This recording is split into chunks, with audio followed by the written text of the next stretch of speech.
오늘은 여호수아서 5장 2절에서 9절 보겠습니다. 여호수아서 5장 2절에서 9절입니다. 제가 봉독하겠습니다. 그때 여호와께서 여호수아에게 이르시되 너는 부싯돌로 칼을 만들어 이스라엘 자손들에게 다시 할례를 행하라 하시매 여호수아가 부싯돌로 칼을 만들어 할례산에서 이스라엘 자손들에게 할례를 행하니라. 여호수아가 할례를 시행한 까닭은 이것이니 애굽에서 나오는 모든 백성 중 남자 곧 모든 군사는 애굽에서 나온 후 강야 길에서 죽었는데 그 나온 백성은 다 할례를 받았으나 다만 애굽에서 나온 후 강야 길에서 난 자는 할례를 받지 못하였습니다. 이스라엘 자손들이 여호와의 음성을 청종하지 아니하므로 여호와께서 그들에게 대하여 맹세하사 그들의 조상들에게 맹세하여 우리에게 주리라고 하신 땅 곧 젖과 꿀이 흐르는 땅을 그들이 보지 못하게 하리라 하시매 애굽에서 나온 족속 곧 군사들이 다 멸절하기까지 40년 동안을 강야에서 헤매었더니 그들의 대를 잇게 하신 이 자손에게 여호수아가 할례를 행하였으니 길에서는 그들에게 할례를 행하지 못하였으므로 할례 없는 자가 되었음이었더라. 또 그 모든 백성에게 할례 행하기를 마침에 백성이 진중 각 처소에 머물며 낫기를 기다릴 때에 여호와께서 여호수아에게 이르시되 내가 오늘 애굽의 수치를 너희에게서 떠나가게 하였다 하셨으므로 그곳 이름을 오늘까지 길갈이라 하느니라. 아멘. 요단을 건넌 이스라엘에게 남은 일은 약속의 땅에서 제사장을 중심으로 율법대로 준행하는 그분의 나라를 세우는 것입니다. 가나안 족속을 그 땅에서 몰아내어야 하는데 그 첫 상대가 여리고성이었습니다. 우리가 보기에는 한시가 급한 것 같은데 하나님은 요단을 건너자마자 너무나 한가하게도 모든 남성에게 할례를 행하라고 지시합니다. 또 8절에 할례의 상처가 완전히 낫기까지 처소에서 기다리라고 명했는데 아마도 최소 일주일은 지체해야만 될 것입니다. 하나님이 그렇게 지시한 이유를 보면은 꼭 그렇게 서둘러서 행했어야만 되는지 조금 의아합니다. 4절 5절에 보면은 출애굽 후에 강야길에서 난 신세대들은 할례를 받지 못했다고 합니다. 강야에서 하나님이 구름과 불기둥으로 인도하는 대로 옮겨야 했고 언제 어디로 떠날지 모르고 또 어디에서 얼마나 오래 머물지도 몰랐습니다. 그러니까 할례 후에 상처가 아무런 휴식을 가질 수 없으니까 할례를 안 한 것이 아니라 못한 것입니다. 반면에 5절에 그 나온 백성들은 다 할례를 받았다고 합니다. 9세대들은 비록 애굽에서 노예로 고생했으나 한 곳에서 거주하며 정상생활을 했기에 할례를 행할 여유가 있었던 것입니다. 신세대들도 지금 가나안에 들어와 이제 정상적인 생활을 시작할 수 있게 되었으니까 그동안 행하지 못했던 할례부터 하라는 것입니다. 그렇다면은 출애굽 이후에 40년이 넘도록 여호와의 불기둥과 구름 기둥이 성막위에서 한 번도 떠난 적이 없었다는 뜻입니다. 9세대들은 만나뿐 아니라 매일 아침 저녁으로 하나님의 기적을 눈으로 생생히 보았는데도 그분을 거역했던 것입니다. 그렇다고 그들의 완악함만 탓해서는 안 됩니다.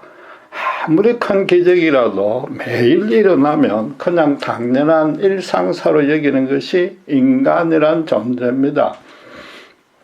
오늘날 신자들도 사실은 하나님의 엄청난 기적 가운데 매일 매 순간을 보내고 있습니다. 우리 주변을 둘러보면 목숨까지 날아갈 수 있는 위험 요소들이 너무나 많지 않습니까? 이번 코로나 사태만 해도 신자라고 절대 피해가지 않기 때문에 주님이 도피성이 되어주지 않으면 언제 누가 희생될지 모릅니다. 신자의 삶은 그래서 하나에서 10가지 그분이 동행해 주시는 너무나 큰 권능 속에 붙잡혀 있습니다. 무엇보다도 우리가 예수님의 십자가 은혜를 믿게 된 것만한 큰 기적도 없는 것입니다. 정말로 항상 기뻐하고 범사에 감사하고 쉬지 말고 기도해야만 됩니다. 우리는 이런 모든 일상의 기적에 너무 무심할 뿐 아니라 이스라엘하고 똑같이 그분께 의심하고 불평하고 원망하기에 바쁩니다. 그것도 기도하면서 그렇게 합니다. 예. 할례를 행해야 될 두 번째 이유를 성경은 7절에 그들이 할례 없는 자가 되었기 때문이라고 말합니다. 하나님은 당신의 백성은 반드시 할례 있는 자여야 하지 이방인처럼 할례 없는 상태로 있어서는 안 된다는 겁니다. 지금은 남성 포경수술이 일반화되었지만 고대에는 유대인들만의 종교의식이었습니다. 할례는 또 시내산에서 레위기 12장 2절 3절에 기록된 대로 모세가 율법 규정으로 받았는데 그 훨씬 전에 아브라함 때에 이미 창세기 17장에 나오다시피 모든 유대 남성은 난지 8일 만에 행하도록 하나님이 명령했습니다. 그 최초로 할례를 행하게 한 뜻은 가나안 땅을 아브라함의 후손에게 주어서 영원한 기업이 되게 하겠고 그들의 하나님이 되시겠다는 약속의 징표였습니다. 창세기 17장 13절에 내 언약이 너희 살에 있어 영원한 언약이 된다고 선언했습니다. 살을 잘라낸 상체의 흔적이 평생을 가듯이 여호와가 이스라엘의 후손에게 말하자면 그 몸에 붙어서 그런 언약의 하나님이 되어주겠다 하는 그 약속이 절대로 변하지 않는다는 겁니다. 거기다가 히브리 자손이 아니라도 그들 중에 우고하는 이방 사람이나 종으로 산 이방 노예도 당신의 언약 백성이 되길 소원하면 그 표시로 할례를 받게 했고 그 후에 모든 면에서 히브리인과 동일한 대우와 축복을 베풀겠다고 약속했습니다. 여호와는 유대민족만을 편애하고 이방인을 차별 대적하는 이스라엘의 종족신이 아니라는 뜻입니다. 기생라합이 고백한 대로 하늘과 땅 전부를 주관하는 유일한 하나님이신 겁니다.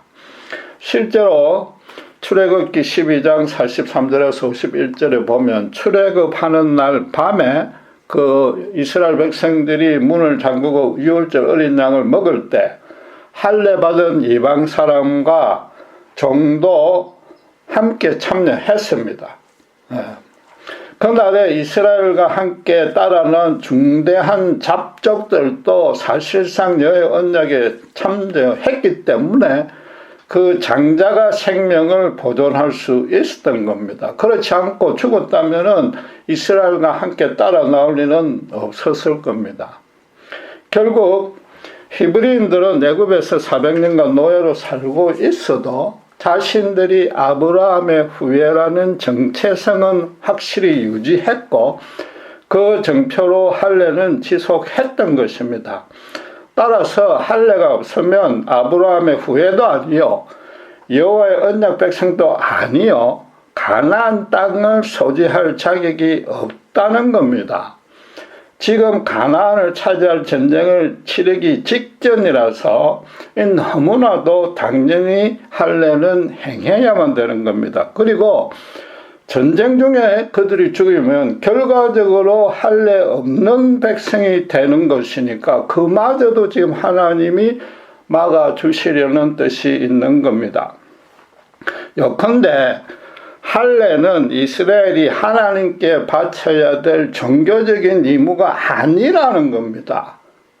하나님이 주실 축복을 받아 누릴 수혜자라는 표시였던 겁니다. 너희는 나의 택한 백성이므로 이번 전쟁에서도 끝까지 보호하여 승리케 해주겠다고 하나님 쪽에서 다시 한번 확실하게 다짐하는 정표였던 겁니다. 사무엘상 17장 26절에 다윗이 골리앗과 싸우러 나갈 때에 이 할례 받지 않은 블레셋 사람이 누구기에 살아계시는 하나님의 군대를 모욕하겠느냐고 선포했습니다. 할례는 언약 백성과 이방족 속을 나누는 기준을 넘어서 지금 다윗의 말대로 가나안 전쟁에 들어가는 이스라엘 신세대가 하나님의 군대라는 그런 표시였던 겁니다. 참 하나님 여호와만을 따르는 유대인들만이 가질 수 있는 자부심이자 특권이었던 겁니다. 모세가 떨기나무 불꽃으로 임재하신 하나님으로부터 출애굽 소명을 받고 애굽으로 들어갈 때에 동족들이 나를 자기들 구원자로 인정할지 안 할지 시험해보면 어떻게 합니까? 라고 걱정했습니다. 그때 하나님은 아브라함과 이삭과 야곱의 하나님이 너를 보냈다고 답해 주라고 권했습니다. 말하자면 애굽에 있는 동족들이 여호와가 가나안 땅을 주신다는 그 약속을 확실히 알고 있었다는 뜻이고, 그래서 할례를 지속했던 겁니다. 말하자면 이스라엘의 구세대는 가나안 땅을 차지할 것이라는 그 소망을 붙듦으로 해서 애굽의 그 모든 노예살이를 견뎌냈던 겁니다. 그리고 모세가 아브라함의 하나님이란 이름으로 나타나서 구원해주고 가나안 접경까지 이끌면서 세상 어느 민족도 체험은커녕 상상도 못하는 온갖 이책을 다 베풀어 주었습니다. 이제 가네스 바네아로 진급만 하면은 하나님이 그 땅을 차지하게 해 주실 겁니다. 400년 된 소원이 실현되기 일보 직전이었습니다. 그런데 아시다시피 처자가 잡혀 죽거나 노예로 비참한 상황에 빠질까 두려워서 한순간에 그 약속을 포기했습니다. 지금껏 온갖 고생을 하며 살아온 그 동기, 목적, 의미, 가치였던 그 가나안을 그냥 버린 겁니다. 처자식의 안전이, 또 자신들의 순간적인 두려움이 하나님의 권능보다도 훨씬 더 커져버린 겁니다. 거기다 먹고 마시는 것들이 너무 열악한 데다가 아침 저녁으로 성망이만 바라보고 무조건 그대로 따라야 되는 그 지긋지긋한 강야를 빨리 벗어나고 싶었던 것입니다. 그런데 가나안으로 진군하자니 장자 나낙 자손 때문에 도무지 생산이 없을 것 같아서 모세 대신에 다른 지도자를 세우고 애굽으로 돌아가려 한 것입니다.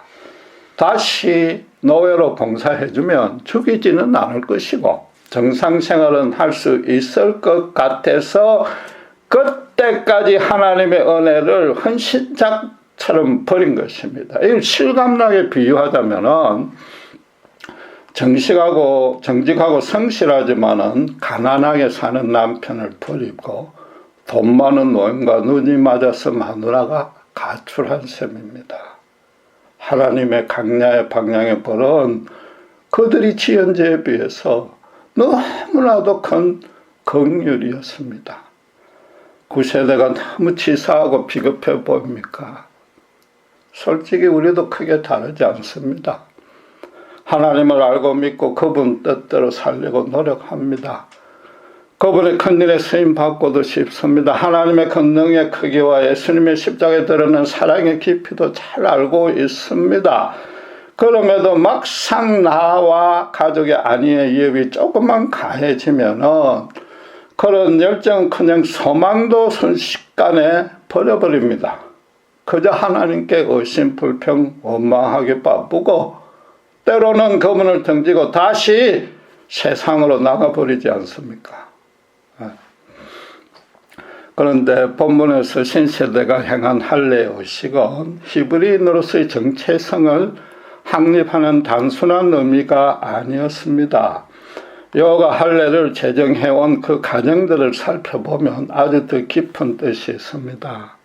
하나님은 먼저 아브라함을 찾아와서 창세기 15장 6절에 보면은 후손을 하늘의 무별처럼 창성케 해주고 그들에게 가나안 땅을 기업으로 주겠다고 약속하셨고, 그래서 아브라함이 여호와를 믿으니 여호와가 그를 의로 여기셨던 겁니다. 그런데 아브라함은 여호와여, 내가 이 땅을 소유로 받을 것을 무엇으로 알리까라고 반문했습니다. 말로만 약속하지 말고 눈에 보이는 확실한 증거를 달라고 요구한 것입니다. 그랬더니 하나님은 짐승 제물들을 둘로 쪼개어서 나누어 양쪽으로 펼쳐 놓으라고 명령했습니다. 한밤중이 되자 하나님을 상징하는 햇불이 창세기 15장 17절에 그 쪼개어진 짐승 제물 사이로 지나갔습니다. 고대 언약은 두 약속의 당사자가 짐승 제물 사이로 함께 걸어가야만 됩니다. 만약 한쪽이 어기면 상대가 자기를 죽여도 좋다는 의미입니다. 그런데 아브라함이 두려워서 꼼짝도 못하고 있는 사이에 하나님의 햇불만 지나갔습니다. 하나님의 입에서 나온 말씀도 그대로 성취되지 않는 법이 절대로 없는데 이 고대 언약 시기의 간섭에 능통한 아브라함에게 하나님은 하나님 쪽에서 당신께서 죽는 한이 있어도 그 언약을 지키겠다고 몸소 보여준 것입니다. 할례는 그 일이 있고 한참 뒤에 하갈의 몸에서 이스라엘이 태어난 후에도 커서 이스마엘이 한참 큰 아브라함이 99세 때에 다시 하나님이 아브라함에 나타납니다. 그리고 그 약속의 예아들이 내년에 너 몸에서 태어난다고 구체적으로 예고하면서 그때 할례를 행하라고 명합니다. 그 할례는 아브라함으로서는 하나님의 그 축복의 약속을 믿음으로 받아들인다는 의사표시였을 뿐입니다. 할례를 행해야만 아들이나 가나안을 주겠다는 조건이 전혀 아니었습니다. 오늘날의 신자에게 할례에 해당되는 세례나 침례의식과 그 의미가 같았던 겁니다. 세례식을 행해야만 구원을 주는 것이 아니라 이미 하나님의 은혜로 거듭났다는 신앙 고백이듯이 아브라함의 할례도 그런 의미인 겁니다. 아브라함이 행한 할례는 한마디로 하나님에게 목숨을 걸겠다는 서약이 아니었던 겁니다. 그러다가 이삭이 태어나고 청년이 되고 난 후에 그의 인생 말년에 가서야 하나님이 아브라함의 생명보다도 더 귀한 그의 아들 이삭을 바치라고 명했습니다. 말하자면 아브라함더러 너 목숨을 바치라고 요구한 셈입니다. 비로소 하나님과 맺은 언약의 한 당사자로서 그대로 지키겠다는 피의 맹세를 하라는 뜻이었고 아브라함은 그대로 순종했던 겁니다. 이스라엘의 구세대들이 애굽에서 할례를 한 것도 여호와 하나님의 언약 백성으로서 애굽 사람과 다르다는 정체성만 확인하는 절차였습니다. 언약의 한 당사자로서 목숨을 걸고 지키겠다고 서약하는 의식이 아니었습니다. 그러다가 시내산에서 모세를 통해 거룩한 율법을 수여받을 때 그대로 순종해서 열방 앞에 제사장 나라로 서겠다고 맹세하는 그때 피의 제사를 출애굽기 24장에 보면 드린 것입니다. 9세대도 비로소 언약을 어기면 목숨으로 갖겠다고 서약한 겁니다. 놀랍게도 하나님은 본문의 신세대들의 할례에도 그들의 목숨을 걸라는 의미를 함께 부여했습니다. 할례 없는 백성이 아니라는 히브리인 정체성을 지키고 가나안 정복의 소망을 재확인하는 절차로 거치지 않은 것입니다.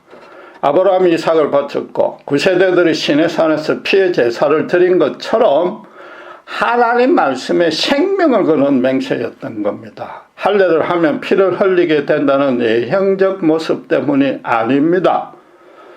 할례가 아물도록 8절에 처소에서 아무 일도 하지 못하고 기다려야만 했습니다. 지금 곧바로 전쟁을 치러야 될 군인들더러 제대로 걷지도 못하게 만들었습니다. 그 사실을 적군이 알고 기습하면 전멸을 당할 수밖에 없습니다.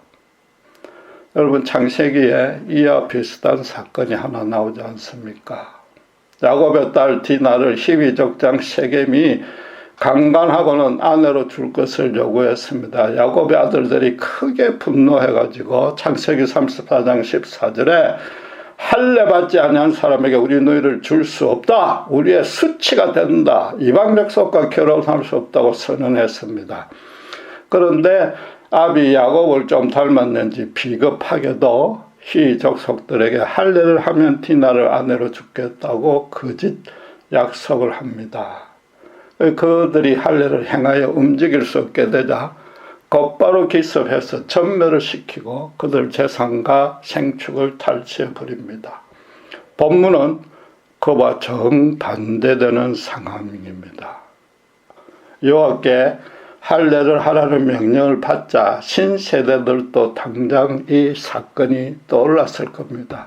자칫 기습을 당하면 꼼짝 못하고 안전자리에서 죽을 수밖에 없다는 두려움도 틀림없이 생겼을 겁니다. 그럼에도 순순히 그 명령에 순종했습니다. 그들도 자기들 목숨을 걸고서라도 아브라함의 언약에 참여하여 가나안 땅에 하나님의 나라를 세우겠다고 지금 피의 제사로 맹세하고 있는 겁니다. 어떻게 그럴 수 있었습니까? 그 이유는 간단합니다.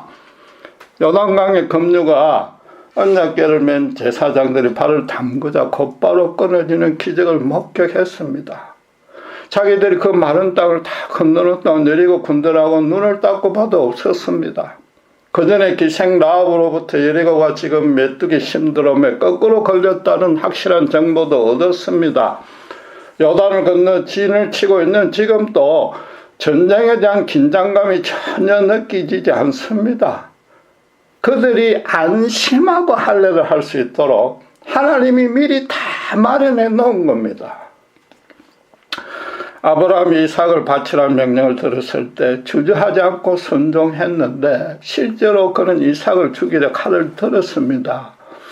일생에 걸쳐서 온갖 문제와 고난들을 통해서 여호와와 영적 실험을 해왔는데 아브라함은 그분 외에는 참 생명이 없음을 철두철미 절감했던 겁니다. 자신의 인간적 생각과 계획과는 전혀 다른 하나님의 놀라운 권능과 엄연 지혜를 수없이 체험했습니다. 그걸 무슨 말씀이든 그냥 믿고 따르기만 하면 될 정도까지 그의 믿음을 하나님이 성장시켰고 그 모든 여건을 그렇게 이끌었던 겁니다. 드디어 자기 목숨을 하나님을 위해서 언제라도 기꺼이 내어놓을 수 있게 그는 자란 겁니다. 물론 죽음을 코앞에 둔 그에게 하나님이 이삭을 통해 죽음을 맹세해 요구한 것은 때늦은 감이 있습니다. 그렇다고 마지막까지 고난으로 신앙 연단시키며 고생시키려는 뜻은 아닙니다. 하나님이 어떻게 했습니까?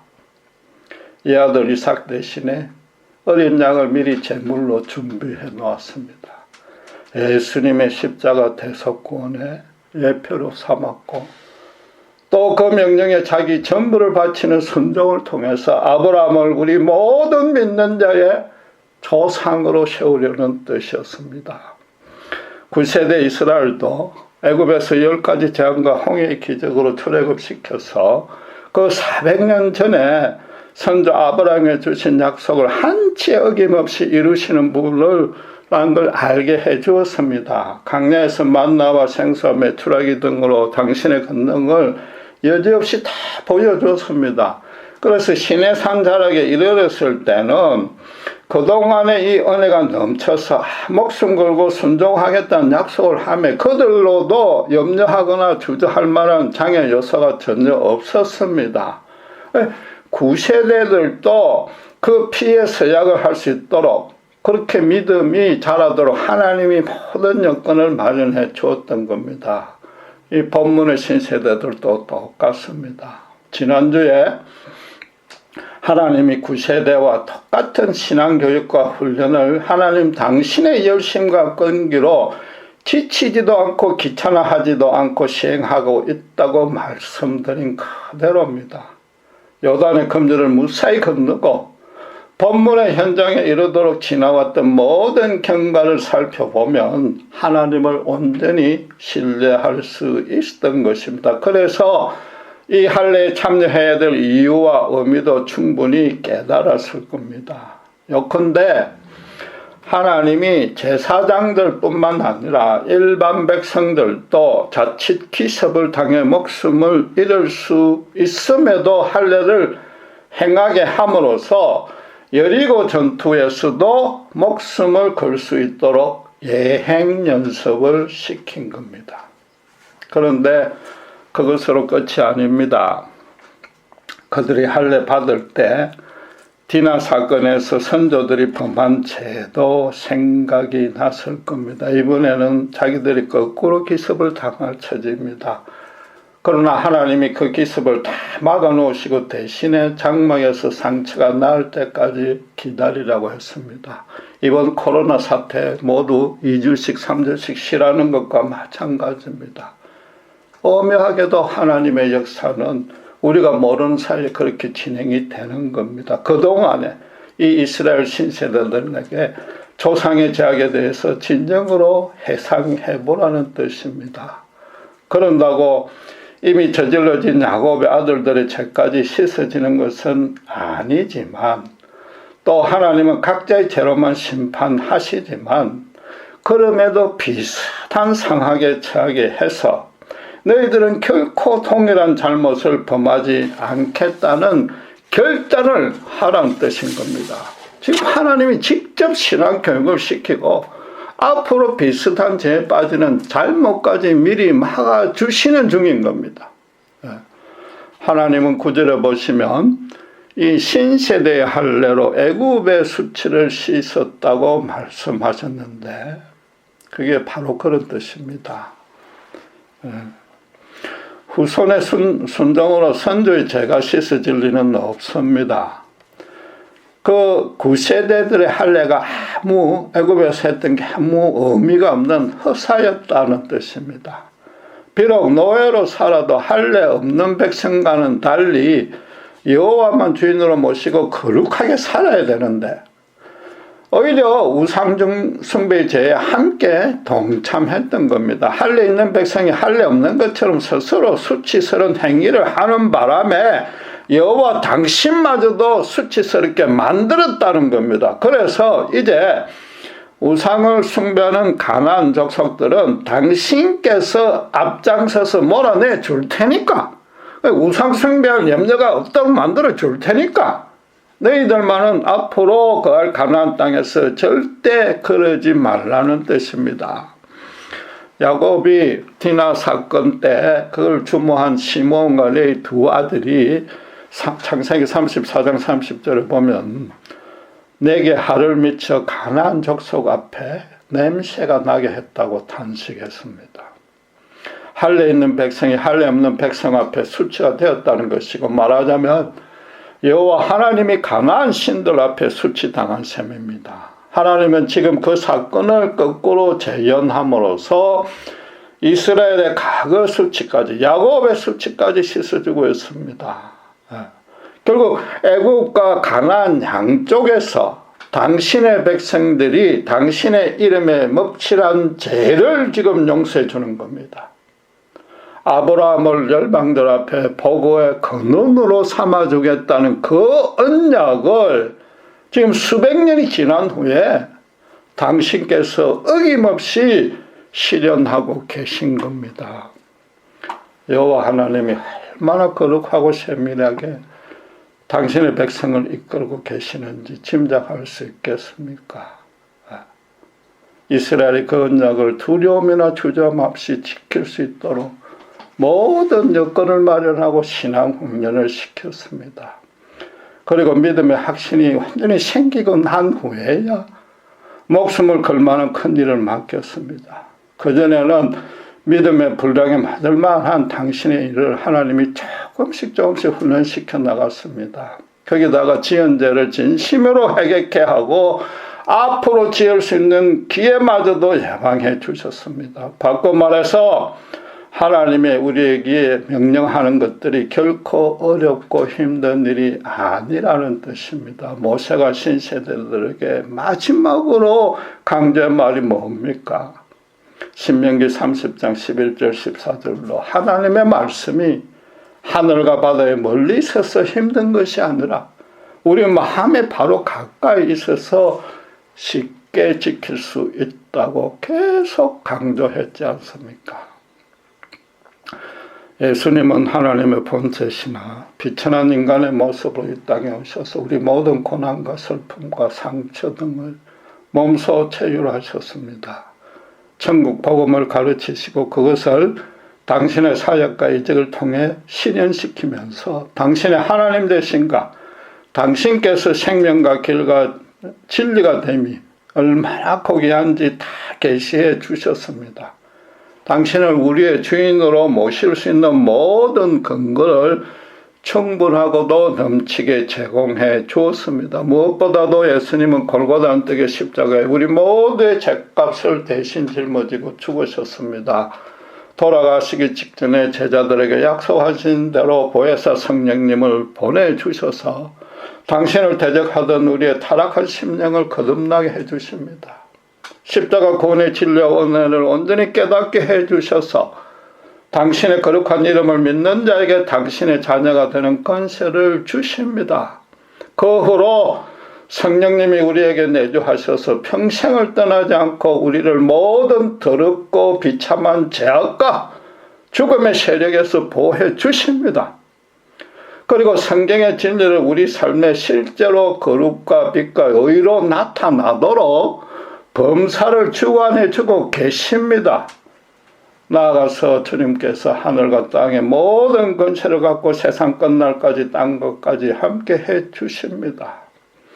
여호와께서는 모세에게 아브라함과 이삭과 야곱의 하나님이 당신의 영원하신 이름이여 대대로 기억될 당신의 표호라고 강조했습니다. 믿음의 조상 아브라함 이후로 아무리 세대가 바뀌어도 예수 십자가 은혜 안에 들어온 당신의 백성에 대한 하나님의 사랑과 권능에는 단 한치의 변화도 없습니다. 한마디로 주님은 우리에게도 우리의 생명을 얼마든지 바쳐서 그분 말씀에 순종할 수 있도록 당신만의 방식으로 지금 끈질기게 훈련 교육시키고 있고 그 모든 여건을 다 마련해 주시고 있는 겁니다. 우리에게 일어나는 모든 일들이 그런 가정이 아닌 것이라고는 단 하나도 없습니다. 우리를 붙들고 있는 그분의 어려운 오른손에 힘이 빠진 순간도 단 1초도 없습니다. 죄에 찌든 본성이 아직도 생생히 남아있는 우리로서는 그분의 이런 거룩한 인도가 때로는 이스라엘 백성처럼 솔직히 귀찮고 싫을 때도 있지만은 당신께서 당신의 신실함을 줄이는 법은 절대로 없는 겁니다. 그래서 우리가 설령 우리 계획대로 그것도 인간적 방안이나 욕심에 젖어서 행했어도 어떻게 하십니까? 합력하여 선으로 이끌어 주시지 않습니까? 우리 모든 신앙 체험으로 알고 있습니다. 또 미처 의식하지 못하고 죄와 세상으로 향할 때도 미리 막아주십니다. 심지어 알고도 습관대로 지은 죄마저 해결로 이끄는 사건이나 계기를 그분께서 마련해 주십니다. 그래도 돌아오지 않으면 강간적인 징계를 통해서라도 반드시 당신의 사랑의 품 안으로 되돌려 주십니다. 그게 우리입니다. 신자의 정체성입니다. 범사를 정말로 그분 중심으로 분별 판단하면 매 순간이 그분의 은총과 권능이 넘치는 기적의 연속임을 확신할 수 있습니다. 그런 주님 은혜 그 안에 가는 우리가 행할 일은 정말로 여리고로 진군하는 것뿐입니다. 주님의 명하신 마지막 지상명령을 수행하는 겁니다. 그러나 불행하게도 우리는 이스라엘 9세대의 가데스 바네아의 그 역이나 여리고에서 엄청난 승리를 거두고도 결국 우상숭배로 타락한 후손들이 범한 잘못과 비슷한 실패를 매번 되풀이하고 있습니다. 그것도 그들과 똑같이 아주 간단한 이유 때문에 그럽니다. 그냥 처자식이 염려된다는 것 하나뿐입니다. 수십 년의 신앙생활을 해도 불신자 시절과 크게 나아진 게 없습니다. 주일 예배를 의무적으로 드리고 고난이 생겨야만 기도 뜨겁게 한다는 거 하나 빼고는 할 줄 아는 게 없습니다. 아니 하려고 노력도 않고 그럴 의사도 없습니다. 심지어 성경조차 스스로 읽지 않고 있습니다. 예컨대 자기가 소원하는 눈에 보이는 목표물의 주위를 밟아 돌면서 끈질기게 기도하면 주님이 준다는 너무나 값싸고 가난한 신앙만 붙들고 있습니다.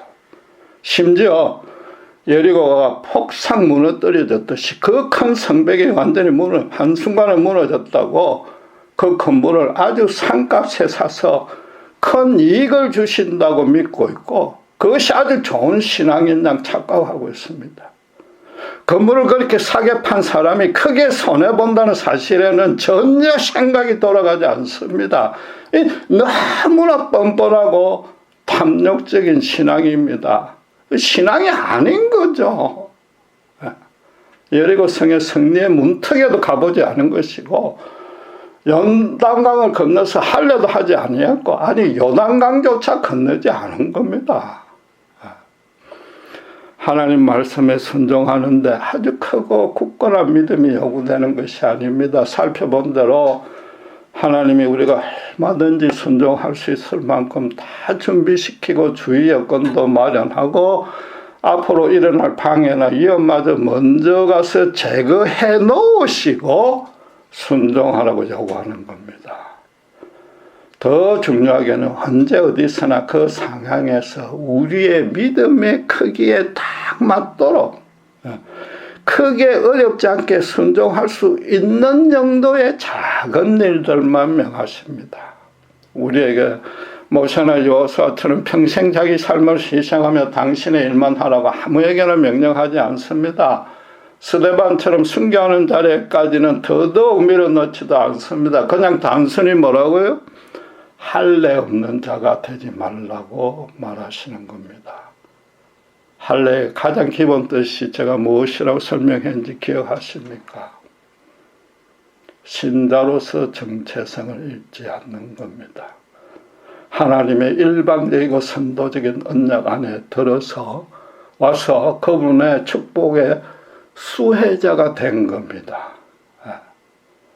불신자와 다르게 하나님이 인도하는 대로 따라만 가면 되는 겁니다. 진정으로 그럴 소망과 열정만 있으면 그럴 수 있도록 하나님이 다 마련해 주십니다. 바로 그것이 본문의 할례 기사는 물론이고 여리고성 전투가 말하고자 하는 바입니다. 최대한 양보해서 하나님 이름에 수치를 끼치는 일만 하지 않으면 됩니다.